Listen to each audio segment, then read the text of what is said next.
Did the Bible outlaw the slave trade in ancient Israel and in early Christianity?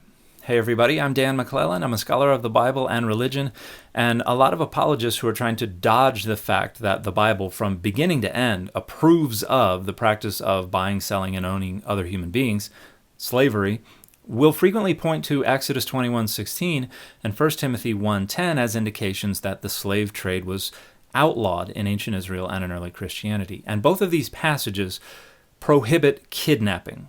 And there are a bunch of reasons that this is a bad argument. The first is that it presupposes that slaves were acquired primarily, if not unilaterally, through kidnapping. If that's not the case, then this does not functionally outlaw the slave trade. At most, it just slows it down. But that's not really the case. Kidnapping was not a significant source of enslaved folks for the slave trade. In Israel, slaves were acquired either within debt slavery, which was a distinct type of slavery, or through conquest or from buying enslaved folks from foreigners. And if we look in Leviticus 25, verses 44 through 46, that's actually explicitly how Israel is supposed to get their chattel slaves, buying them from foreigners, either who are living among them or living in other nations. And the text says you buy, sell, pass them on as inheritance. They are enslaved to you forever. They are your property. That is explicitly chattel slavery. And in the ancient world, all societies that had a slave trade and practiced slavery also had laws against kidnapping, as did pro-slavery states prior to the Civil War. Ostensibly, that was supposed to protect free black folks, but in practice, it didn't. And this raises an important point about folks who try to compare slavery in the Bible to slavery in America prior to the Civil War. What we have in the Bible are the ideologies. We don't really know much at all about the practices on the ground. We don't know how those ideologies affected practical outcomes.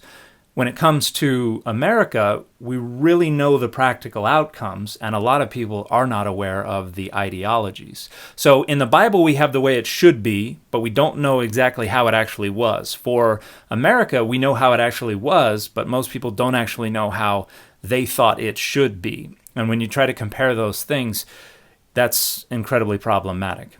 But let's get back to these texts. First, Exodus 21:16 says, "A stealer of a man, if he sells him or is found with him in his hands, will be put to death." And so this prescribes the death penalty for kidnapping. But it's not just any and all kidnapping. It says a man, an ish in Hebrew, and this is the covenant code, which uses very specific language to identify criminals and victims because the law treated them differently. And so when the covenant code wanted to refer to a female Israelite, they would use different language for that. When they wanted to refer to youths, they would use different language. When they wanted to refer to enslaved folks or to foreigners, they would use different language. And so Exodus 21:16 is quite clearly prohibiting the kidnapping of adult male Israelites, not just anybody.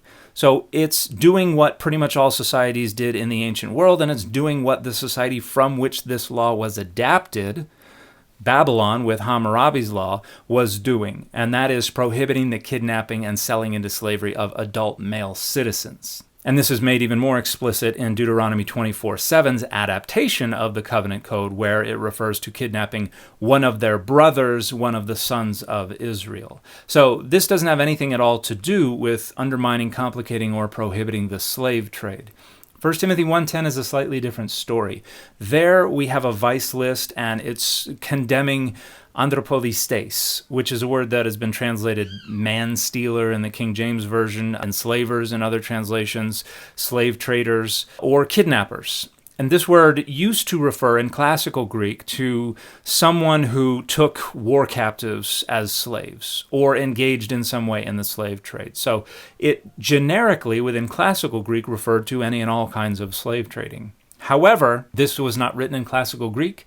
This was written in Koine Greek at the end of the 1st century, beginning of the 2nd century CE. And I talk about this in my forthcoming book, The Bible Says So, What We Get Right and Wrong About Scripture's Most Controversial Issues. This is coming out on April 29th. You can pre-order now. I'd like to read 3 paragraphs about this. The reality is that the author of 1 Timothy was not using the word to refer to any and all slave trading. By the time of the New Testament, the sense of the word anthropolistis that came to predominate within Koine Greek. The style of Greek used in the New Testament was that of a person engaged in illegal slave trading. We see this in an entry in Harpocration's Lexicon of the 10 Orators, probably written shortly after the composition of 1 Timothy. This lexicon illustrates the intended senses of certain technical terms used by 10 famous orators by quoting their usage. For the word anthropodistis, Harpocration has the following, quote, Lycurgus in against Lycophron. But I am amazed if we sentence anthropodistas to death just for robbing us of our slaves. There's an even clearer illustration of this sense in a Greek story called Kaliroe, which was written by a man named Chariton, likely around the same time as 1 Timothy. In the story, a woman of exceptional beauty named Kaliroe was married to an abusive husband, who at one point accused her of cheating on him and hit her so hard that she collapsed as if dead. A funeral was held for her, and she was put in a tomb, only to come to just in time to startle some pirates who were robbing the tomb. The pirates arranged to sell her as a slave to a man named Leonas, who was enslaved to a master named Dionysius. Leonas pays for Kaliroe, thinking she will make a wonderful wife to Dionysius, and arranges to pick up the contract the next day so everything will be nice and legal. The pirates never show up. Leonas reluctantly goes to Dionysius and tells him he lost some money in his botched attempt to buy him a slave girl. Dionysius asked if the girl ran away, and Leonas responds, no, not she, but the seller has. Dionysius responds, then he was an anthropodistis, and this is translated kidnapper in the Loeb Classical Library edition of this text. And that is why he sold you someone else's slave in an isolated place. The context could not be clearer that anthropodistis doesn't just refer generically to anyone involved in the slave trade, but specifically to someone illicitly acquiring enslaved people to sell illegally. The same sense is intended by the author of 1 Timothy 10, which means neither Exodus 21:16 nor 1 Timothy 1:10 provide any support at all for the claim that the Bible prohibits the slave trade. This argument is the same as most apologetics. It's a dogma in search of a rationalization. It's not following the data where they lead, but beginning with a presupposed conclusion and then skirting around the data to try to create an argument that is convincing enough that the data don't preclude that dogma. And all that requires is ginning up the tiniest little sliver of not impossible. And the reason that's all that's required is because the main goal of apologetics is to convince people who already agree that they are justified in their agreements. And because the goal is just to convince people who already really want to believe, the argument doesn't have to be very strong. And in this case, it's not.